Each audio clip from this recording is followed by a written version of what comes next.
Howdy, partner. Welcome to Bad GM's Campaign Build-Along. I'm the Bad GM, Wayne Davis, and this is the show where we build an entire campaign from scratch for you to run for your group starting tonight. For the past 16 weeks or so, we've been building a Deadlands Classic campaign, so grab your notepad and let's get back to building. Before we start, a quick reminder that this week we'll have a campaign recap from my home group as we played the game after we dropped last week's new show. Needless to say, when I predicted they were going to do some things I hadn't anticipated, that was an understatement. That's coming up a little later on in the show. Right now, let's recap what we created last week. Last week, we picked up with the group deciding whether or not they wanted to start eliminating members of the Shannon gang, or did they want to just wait for their meeting with Buster Shannon. We're going to go with the thought that they decided to wait for the meeting and went ahead with the next step. They decided they wanted to try to get to Zebediah Thomas, and they knew the only way to do that was to gain access to the third floor of the Albuquerque Daily News office. We covered two possibilities: bum rushing the Walking Dead guard in the steps and searching outside for an entrance. Regardless of how they got there, they ultimately found out that there was nobody in the office. They did find a stairwell winding down to the basement, and when they got there, they found a number of profaned shamanistic and voodoo symbols, basically blood magic. There was a tunnel leading away from the basement, and it ultimately led to a warehouse-type building with two werewolves in it. The group either engaged with the werewolves or they ran away. Either way, they figured out they weren't very far from the home of Zebediah Thomas. However, it's now under heavy guard, so we moved on. Fast forwarding, the group made their way to the wagon wheel to try to find Buster Shannon. They ultimately did make contact with him, and surprisingly, he spoke with them and basically gave them all the information they needed. However, he did request that they allow him to fake his own death to escape the wrath of the board. Maybe the group allowed it, maybe they didn't. We went with the group doing it, and they got a packet of documents from Shannon detailing how Thomas had his wife killed. Shannon also suggested they be at a particular address by 4 a.m., and of course the group made their way there. Using a combination that was also provided by Shannon, they got their hands on some silver and some cash, and about the time they finished their search of the house, they realized it was being surrounded. We ended with Zebediah Thomas entering the house, and it was pretty apparent that he's now some sort of walking dead. Before we pick up with today's build, I have a couple of notes I made when I was editing the audio for last week's show. First off, I ran some figures on the value of the 10 bars of silver the group got out of the safe. In 1876, silver was worth about $1.50 an ounce. With a bar weighing 10 ounces, each bar would be worth $15. So, 10 bars of silver, worth $15 each, they got a total of $150 worth of silver. I had also mentioned when Buster Shannon was speaking to the group that he'd provide them with information about who he intended to pin his death on. However, I didn't give any indication during the show. So, if you ran last week's stuff and came up with your own stuff, fantastic. Thank you. Appreciate it. If you're not there yet, or if you just worked around that little nugget, let's go with there having been another handwritten letter in the stack of papers. It was in Shannon's handwriting, and it indicated he's got a couple of members of his gang that are so over the edge, it'd be a shame if something horrible got pinned on them. I'll let you decide what these dudes' names are because, quite frankly, I haven't thought that far ahead, and I'm probably just going to pull a couple of names out of thin air when I run this. But we at least have some sort of resolution for that fact that I missed in last week's build. So, with last week finally in our rearview mirror, let's get to building this week's stuff. We need to begin by working up a character sheet for Zebediah Thomas, since he's the big bad guy for this section of the adventure. Now, we could create it from scratch, like we did with Ezekiel Monroe, but I'd rather spend the time we've got today creating the adventure, and as we know from the Monroe build, character building takes quite a bit of time. So, here's what we're going to do. Take the Muckraker template from the Player's Handbook. It's rather appropriate for Thomas, being a newspaper man and all. And what we're going to do to make him more challenging is put the Harrowed condition on him. That means he's definitely undead, and he has a Manitow running shotgun in his brain. Now, normally we'd need to decide who has control of Thomas's brain, but we're going to make this easy and say that Thomas has full control, which means he's one nasty hombre. What has changed is that he's become more bold and aggressive than he used to be, so pretty much all the background they got about him from his daughter is going to be null and void. He's got 9 Dominion points, which puts him in full control at this time. Now, make sure you read Chapter 10 of the Player's Guide well, since that's the chapter on the Harrowed. There are a number of conditions that impact Thomas that we'll need to be remembering for this combat. The big one is that the only way to truly kill him is to do 5 levels of wounds to the head, but then again, you know that already because we've been doing that with Walking Dead. He's also got some Harrowed powers, and those are detailed in Chapter 10 as well. We're going to use 2 of them. Claws, and Soul Eater. I think they're appropriate. When the combat begins, use both of these as you see fit, as well as shots from the pistol that he's carrying. Also, the group's estimation of how many men he brought with them are going to be a bit off. There's only 8, but they're also Walking Dead, and they're carrying pistols and shotguns. So, make sure you get the Walking Dead template from the Marshal's Guide open and handy. And Thomas will start the combat by taking a shot at one of the group members. Once that kicks off our little party here, run your initiative. Doesn't matter if the group wants to try to get the drop on him, they can't. He's got the drop on them. He gets 1 shot, then we go to initiative. Thomas will fight the group alone for 1 round. Then 2 of his Walking Dead will enter the house each round until they've all come in. If at any point the group seems to have an overwhelming advantage, one of the Walking Dead will light and toss a stick of dynamite into the room, and Thomas and all remaining Walking Dead will run off. Now, if they kill Thomas before this, the Walking Dead will fall to the floor, permanently dead. The reason for that is because they don't actually have Manitau in their heads. They were raised using blood magic, and the Manitau in Thomas's head is technically running them. So once he's dead, they can no longer function. And yes, that's a homebrewed rule. You're welcome. Feel free to steal it. If they kill Zebediah, they've accomplished their goal. We'll get to what they can do next in a minute, so have them run like the wind to get out of the house, since all those gunshots will bring the police coming, and they're only going to have a couple of minutes to get clear before the cops arrive. If they delay too much, you can toss officers into the fray, but I honestly don't see that happening. So, let's cover the angle that has Thomas escaping. This means the group needs to get out of that house before the dynamite explodes. This is going to be another one of those cases where we're putting the group on the timer to make a decision. Set a timer for 45 seconds. That's precisely how long they've got to get out of that house and 5 yards or so clear before it explodes. It's a 3-stick bundle, by the way, which is why they've got that much time. They wouldn't necessarily be paying attention to that when it's tossed, but some wise guy in your group is probably going to ask. And if they want to try to snuff the fuse to prevent the explosion, fine. Slide a hand check. Target a 14 to get to it fast enough to be able to snuff it out. Otherwise, that poor sucker's going to take all the damage from the explosion, which will be 9d20 since it's 3 sticks. Say sayonara to that character. But my group's going to probably run, mostly because they want to catch up with Thomas and finish what they started. Thomas and his Walking Dead will have a slight lead on them, but the group can track them pretty easily. The cops are probably not going to be giving the group any issues, since they're heading for the house where it was reported there were gunshots coming from and an explosion most likely. It's not going to take a genius to figure out where Thomas is heading, his house. And the group will have to deal with the 8 guards that are outside before they can get in. Gunslinger template, run the fight. Thomas and his remaining Walking Dead don't take part. Oh, and by the way, when they beat those gunslingers, go ahead and give them their white chip each. They're going to probably need them for what's coming. Okay, so this is all going to draw the police in, but this time they just form a perimeter around the house. We'll get to why in a minute. Once the fight has been finished outside, they can move inside. What's left at this point is Thomas, however many Walking Dead he had left, plus 4 more Walking Dead. This is going to be the final combat, as Thomas will do everything he can to take the group down, or he's going to go out on his shield. Go out swinging. This is going to get bowling shoe ugly, I could promise you. And if your group needs to cut and run, they'll need to regroup, but Zebediah Thomas will not still be in Albuquerque come morning. We'll deal with that later. Surviving this sort of combat deserves some serious rewards, so give each member of your group 2 blue, 2 red, and 3 white chips plus 2 points of grit. They can also find the name of the board member that Thomas has. Unfortunately, it's the banker, so there's no new information here. They also don't have any cool documents or anything to go on, which is going to be a bummer for them as well, after all of this they went through. The cops still have a perimeter around the house when they exit, and as they walk out, the chief of police steps forward. He's a long, lean man with a big, bushy mustache. Think Sam Elliott. He also has a blank expression on his face, and all he's going to say to the group is this: somebody out there likes you. We got word from the governor that you aren't to be arrested or charged for any of this.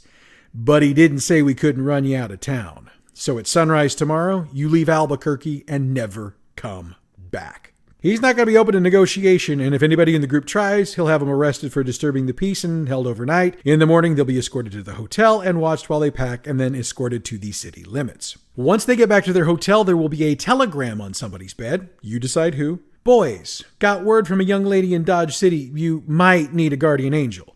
Hope I was able to help. Teresa.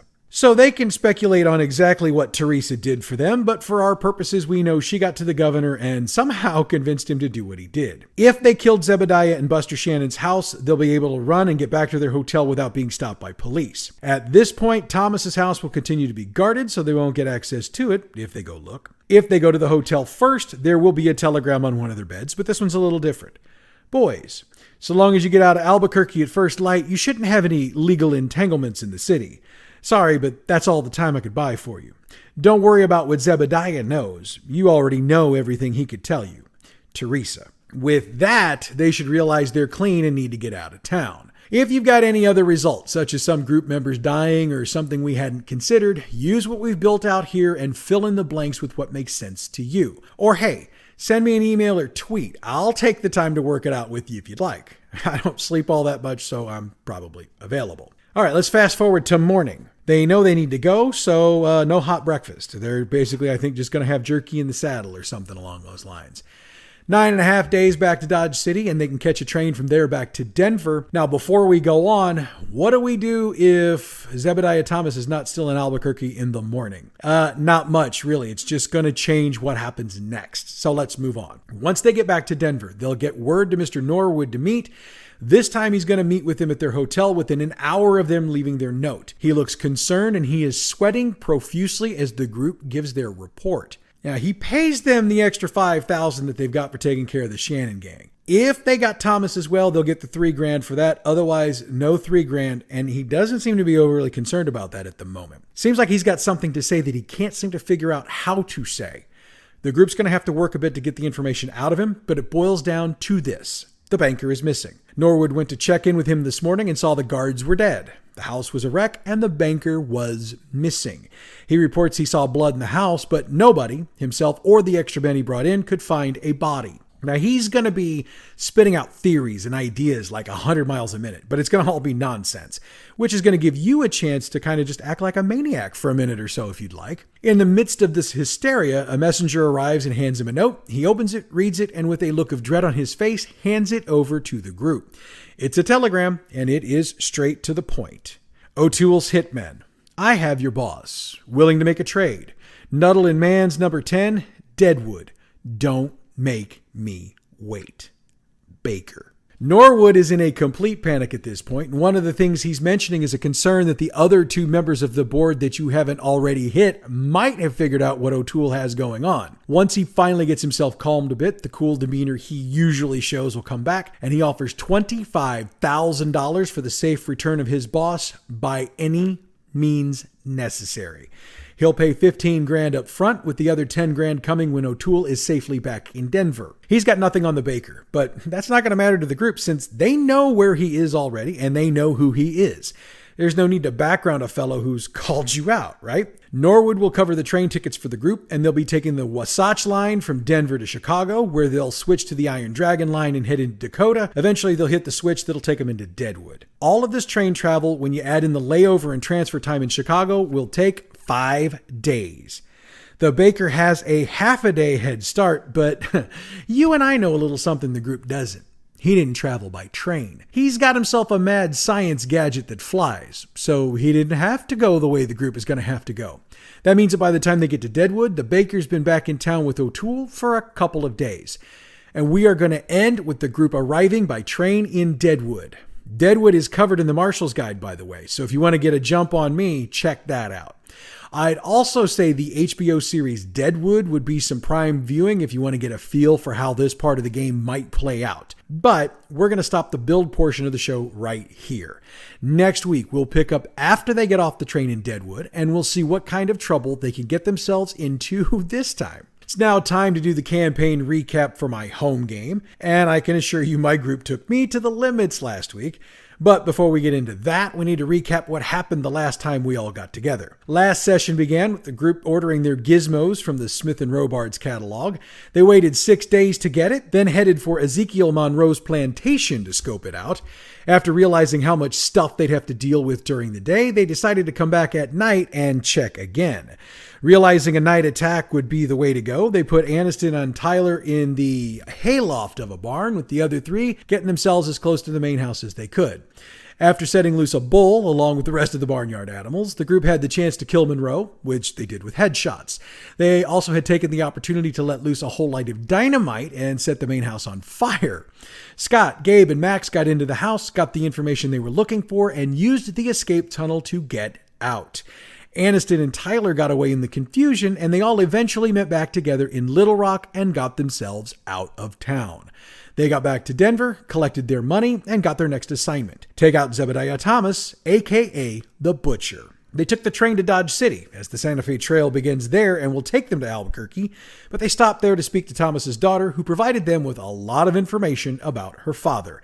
And we ended the session with the group leaving the meeting. So that's where we picked up with this session. As we began, the group decided once they'd returned to Dodge City that spending the night there was preferable to heading out and only getting a couple hours of riding in before they had to go to sleep. Specifically, something was mentioned about getting a hot meal and a comfortable bed.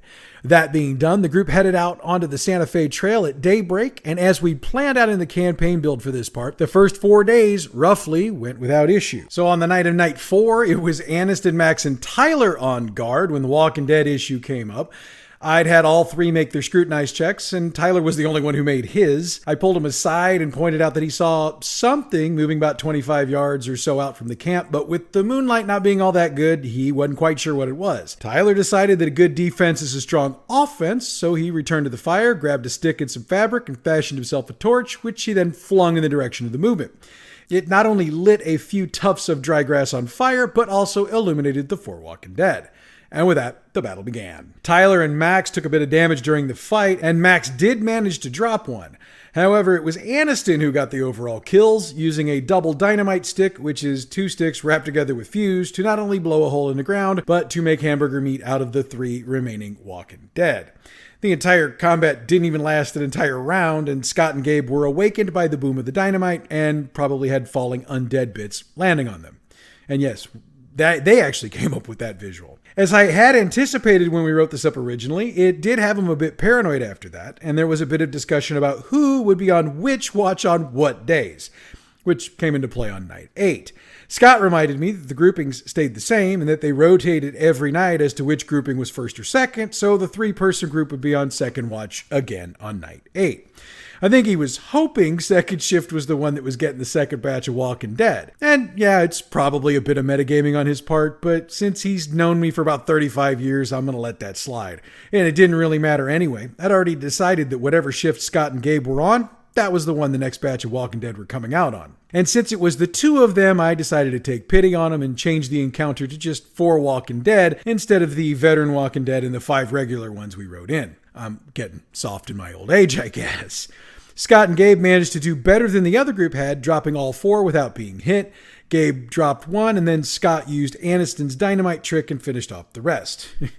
Yeah, it was one of those nights. The group made its way to Albuquerque and checked themselves into the Hotel Gato. However, they didn't take the opportunity to ask Maria about the information she had. Instead, they headed straight off to the Distilleria. Once there, they wound up speaking with Mr. Marquez, who had them join him in his office for a private conversation about the Shannon gang. During that, he laid out all the information he had on them. As they continued to speak, he made it clear that many of the businesses that he's aware of that are making payments, they can't really afford those payments that they're making. So, to entice the group to deal with the Shannon gang, he offered the group 3 cases of his special reserve tequila, which he claims is worth $1,000 a bottle or $6,000 per case. They agreed, and this discussion will come full circle in just a little bit. The group decided to stay in the Distilleria for the rest of the night and drink, since Marquez promised them the drinks were on him for the rest of the night. Needless to say, they stumbled back to their hotel drunk, with the exception of Tyler, who only had 1 or 2 and was buzzed but not blitzed. Morning arrived, and the group headed over to the Distilleria to set up to track the 2 bagmen. All of the group members set up in the open-air market we laid out, and they were, for the most part, able to make their track rolls. I decided that so long as 1 person made their roll, they could redirect the rest of the group in the right direction, though in hindsight, maybe I should have just let them get lost. Keep that in mind when you run it. Eventually, they got to the house we discussed, and they watched the men knock and enter. This is where they diverted from what I thought they might do. Caution was the rule tonight, apparently, and Scott and Gabe suggested that hanging out and scoping the area would be a better idea. So they hung out around the neighborhood, moving frequently so as not to be seen too much, and they decided that was going to be the way they were going to handle it. They saw multiple other pairs of men show up, knock on the door, and enter, but they never saw anyone leave. Scott specifically suggested looking for another door, and they made their way through the alley and eventually saw the back door of the house, though they didn't see anyone come out that way either. A discussion then broke out about whether or not the group hits the entire city in one day, or if they split up their gathering over the entire week. Scott's theory was that the latter was the plan, and he suggested that the group come back tomorrow to see if he was right. Something was also said about coming back at night to see what they could see. In the meanwhile, though, they decided to head to the offices of the Albuquerque Daily News. Scott decided that while en route to the offices, he'd buy a copy of the paper and see what the slant of the news was in this town. Now, I'd already kind of decided a little before that I wanted the paper to be truly fair and balanced, and so that's what he saw, a paper that presented the news without commentary or slant. I also put in a nugget about the explosion and burning of a plantation in Little Rock. I did that really to just mess with the group more than anything, but they actually ran with it a bit later on in the night. Just keep listening, you'll see how. I also added a piece about a string of robberies that had been going on in a particular street in town, though I didn't name the street due to me putting it in there on the fly because I hadn't really even anticipated them buying a newspaper. Shows how little I know. But with my group, that's usually not an issue for any of this, since if they want to run with something, they're going to run with it anyway. They made their way to the newspaper offices, headed right up to the second floor, and got the description we put in during last week's build session. They marched right up to one of the reporters and attempted to ask questions about Zebediah Thomas. The reporter, who was busy typing up his story, was really just trying to blow him off. He gave nothing answers to all their questions, and they eventually let the poor guy be and decided to head to the stairs going up. When they were stopped by two guards, I gave the description of them. It didn't seem to faze them in the least.